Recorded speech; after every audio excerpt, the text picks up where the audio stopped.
Hello and welcome to novice learning. I hope आप सब लोग ठीक होंगे और मेरी वीडियोस को लाइक शेयर ज़रूर कर रहे होंगे।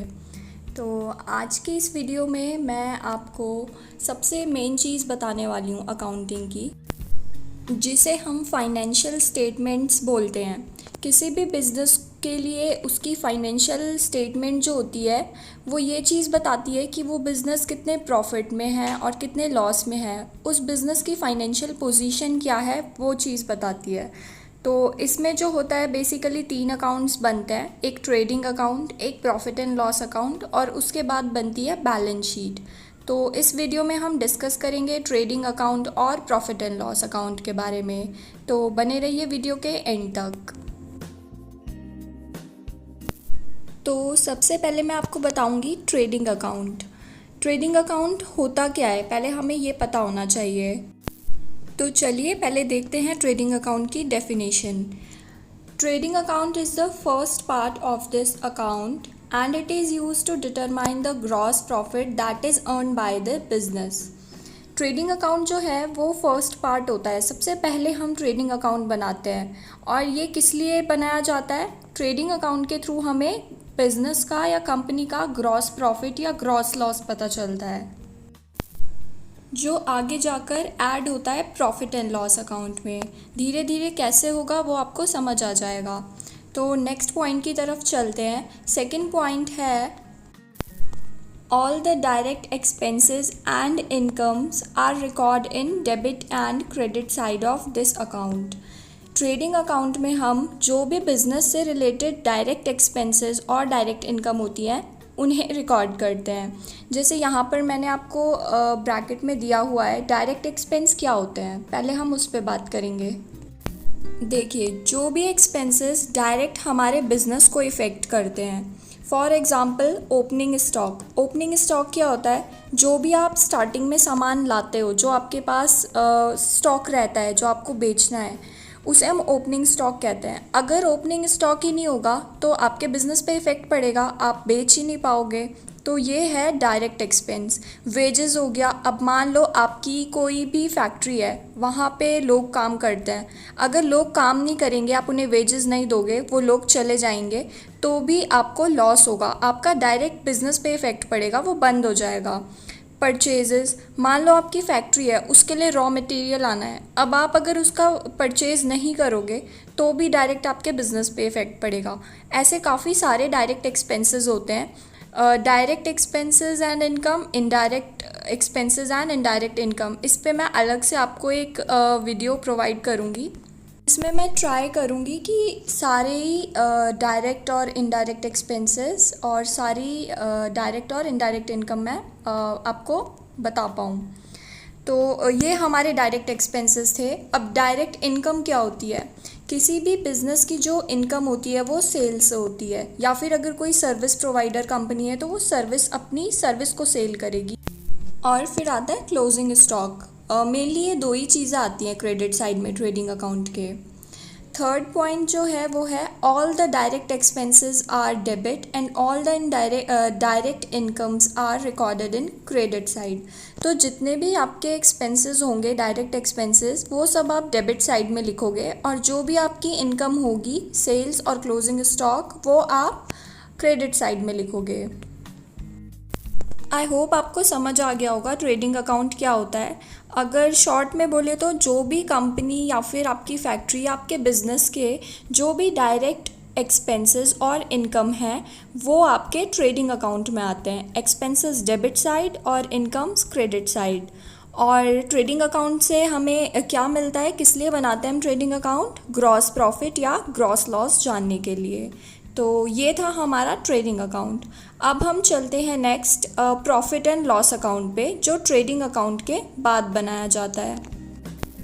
तो फर्स्ट पॉइंट है profit and loss account is the second part of this account which is use to determine the net profit of the business. अब प्रॉफिट एंड लॉस अकाउंट जो है वो सेकंड पार्ट है, सेकंड नंबर पे बनाया जाता है ट्रेडिंग अकाउंट के बाद, which is use to determine the net profit of the business. Business का नेट प्रॉफिट जानने के लिए हम प्रॉफिट एंड लॉस अकाउंट बनाते हैं। ज़रूरी नहीं है प्रॉफिट ही हो, नेट प्रॉफिट या नेट लॉस जानने के लिए। सेकेंड पॉइंट है all the indirect expenses and indirect income are record in debit and credit side of this account. इसमें भी सेम यही होता है, जो भी एक्सपेंसेस होते हैं उन्हें हम डेबिट करते हैं और जो हमारी इनकम होती है उसे हम क्रेडिट करते हैं। बस फ़र्क सिर्फ इतना है, यहाँ पे इनडायरेक्ट एक्सपेंस और इनडायरेक्ट इनकम रिकॉर्ड होती है। अब इनडायरेक्ट एक्सपेंसेस क्या होते हैं? जो आपके बिज़नेस को या आपकी मैन्युफैक्चरिंग को डायरेक्ट इफ़ेक्ट नहीं करती। फॉर एग्ज़ाम्पल स्टेशनरी हो गया, सैलरी हो गया, बेड डेट्स हो गया, डेप्रिसिएशन हो गया, और भी बहुत सारे इनडायरेक्ट एक्सपेंसेस होते हैं, वो सब आपके डेबिट साइड में आते हैं। और इनडायरेक्ट इनकम क्या होती है?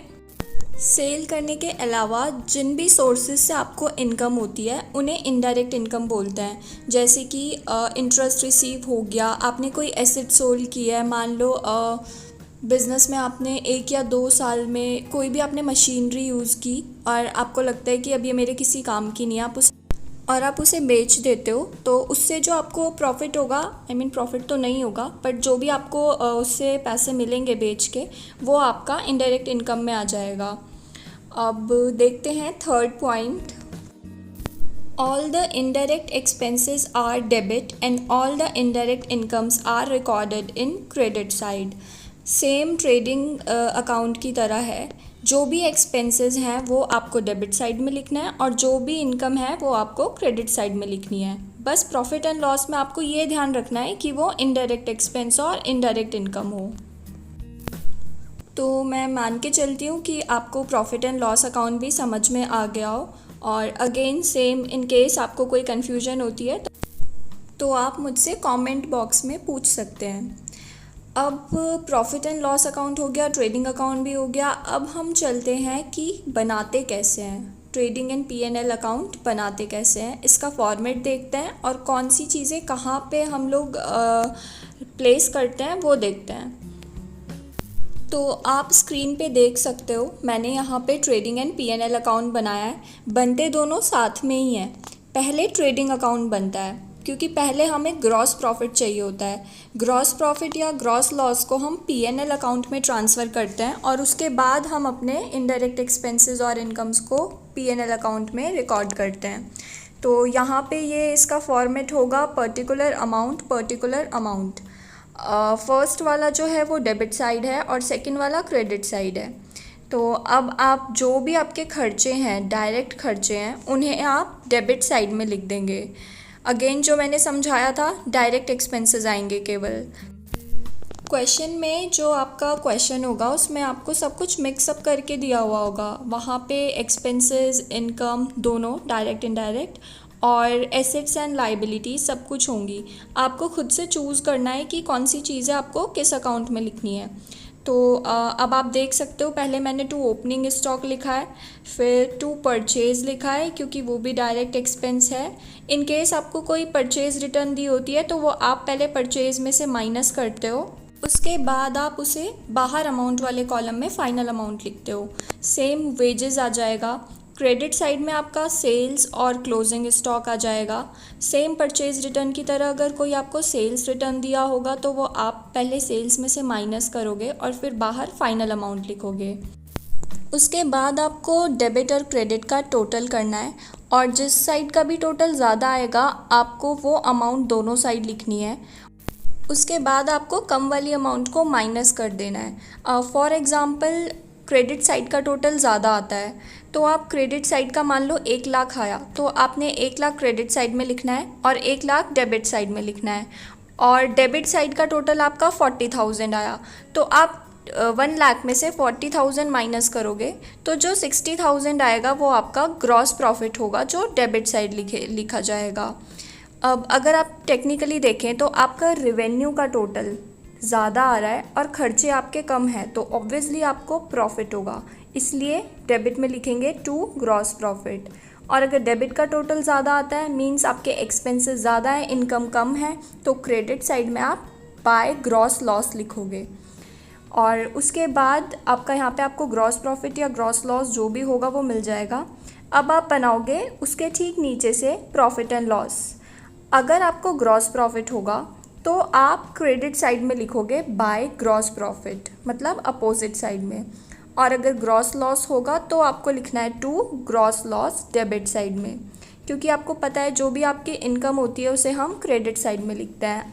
आपको यहाँ पे ग्रॉस प्रॉफिट मिल गया है तो प्रॉफिट एंड लॉस अकाउंट में आप क्रेडिट साइड में लिख दोगे बाय ग्रॉस लॉस। उसके बाद जो भी कंपनी के इनडायरेक्ट एक्सपेंसेस होंगे, फॉर एग्जांपल टू सैलरी हो गया, डेप्रिसिएशन हो गया, बेड डेट्स हो गया, इंटरेस्ट पे किया, डिस्काउंट अलाउ किया, ये सब जो है आपके इनडायरेक्ट खर्चे हैं, तो इन सब को आप डेबिट में लिख दोगे। और जो भी आपकी इनडायरेक्ट इनकम होंगी वो आप क्रेडिट साइड में लिख दोगे। फॉर एग्जांपल आपको इंटरेस्ट रिसीव हो रहा है तो वो क्रेडिट साइड में आ जाएगा। एंड अगेन आपने जैसे अभी ऊपर ट्रेडिंग अकाउंट में किया था, सेम आप डेबिट और क्रेडिट साइड का टोटल करोगे।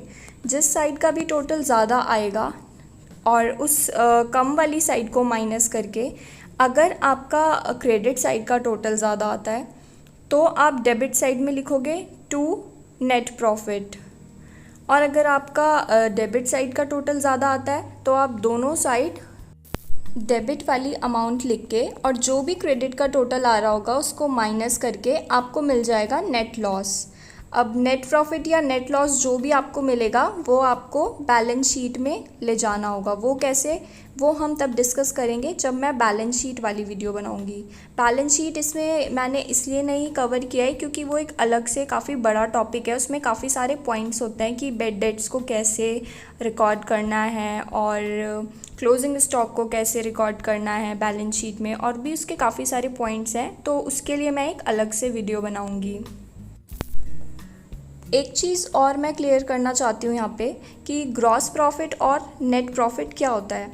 ग्रॉस प्रॉफिट जो होता है वो हमारा केवल वो वाला प्रॉफिट होता है जो हमें सिर्फ अपने जो भी हमारा बिजनेस है उस सामान को बेच के, मतलब कॉस्ट ऑफ गुड्स सोल्ड जो होती है केवल उससे हमें मिलता है। नेट प्रॉफिट जो होता है वो हमारा वो प्रॉफिट होता है जो एक बिज़नेस में सारे एक्सपेंसेस माइनस करने के बाद जो हमारा प्रॉफिट बच रहा है, एक्चुअल में जो प्रॉफिट है उसे हम नेट प्रॉफिट बोलते हैं। Same applies on net loss. तो यहाँ पे ये वीडियो कंप्लीट होता है। ट्रेडिंग एंड पीएनएल अकाउंट कैसे बनता है मैंने आपको बता दिया है। अब आप सेम अगेन क्वेश्चंस लीजिए खुद से और ट्राई कीजिए सॉल्व करने की। ज़्यादा मुश्किल नहीं है, बस आपको डायरेक्ट एक्सपेंस और डायरेक्ट इनकम, इनडायरेक्ट एक्सपेंसेस और इनडायरेक्ट इनकम पता होनी चाहिए कि क्या क्या है, तो आप easily trading and PNL account बना लेंगे। तो आई होप आप लोगों को समझ आया होगा, और वीडियो अगर आपको पसंद आई हो तो आप इसे प्लीज़ लाइक करें, शेयर करें और मेरे चैनल को सब्सक्राइब करें। Thank you. मिलते हैं नेक्स्ट वीडियो में जिसमें हम बैलेंस शीट का टॉपिक कवर करेंगे।